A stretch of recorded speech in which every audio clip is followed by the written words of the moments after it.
Albert Einstein once said, everybody's a genius. But if you judge a fish by its ability to climb a tree, it will live its whole life believing that it is stupid.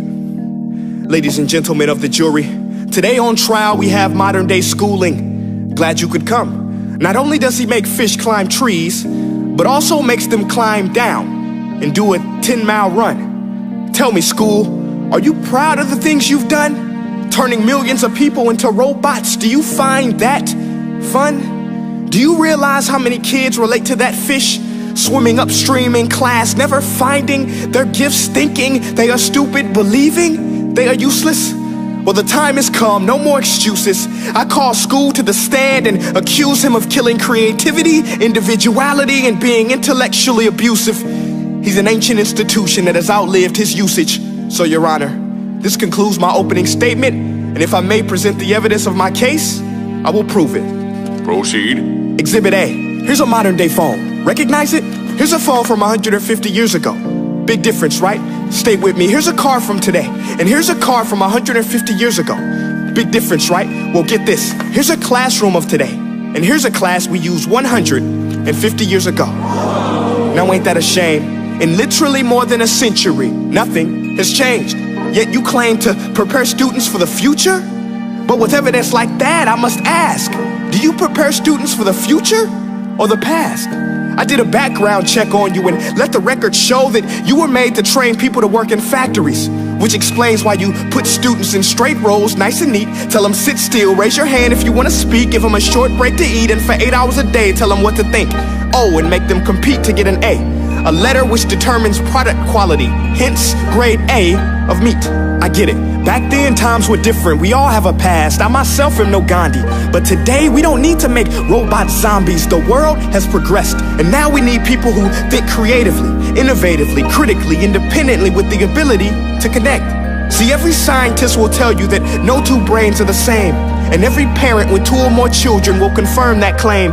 So please explain why you treat students like cookie cutter frames or snapback hats, giving them this one-size-fits-all crap. Watch your language. Sorry, Your Honor, but if a doctor prescribed the exact same medicine to all of his patients, the results will be tragic. So many people would get sick, yet when it comes to school, this is exactly what happens. This educational malpractice, where one teacher stands in front of 20 kids, each one having different strengths, different needs, different gifts, different dreams, and you teach the same thing the same way?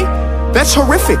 Ladies and gentlemen, the defendant should not be acquitted. This may be one of the worst criminal offenses ever to be committed.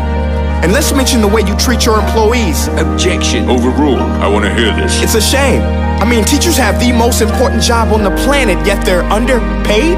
No wonder so many students are short-changed. Let's be honest, teachers should earn just as much as doctors, because a doctor can do heart surgery and save the life of a kid, but a great teacher can reach the heart of that kid and allow him to truly live. See, teachers are heroes that often get blamed, but they're not the problem. They work in a system without many options or rights. Curriculums are created by policymakers, most of which have never taught a day in their life. Just obsessed with standardized tests. They think bubbling in a multiple choice question will determine success. That's outlandish. In fact, these tests are too cruel to be used and should be abandoned, but don't take my word for it.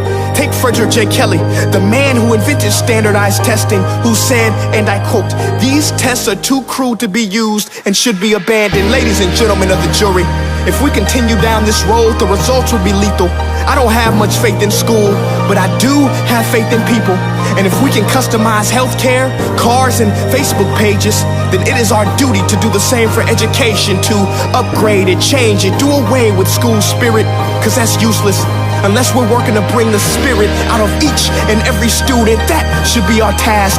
No more Common Core. Instead, let's reach the core of every heart in every class. Sure, math is important, but no more than art or dance. Let's give every gift an equal chance. I know this sounds like a dream, but countries like Finland are doing impressive things.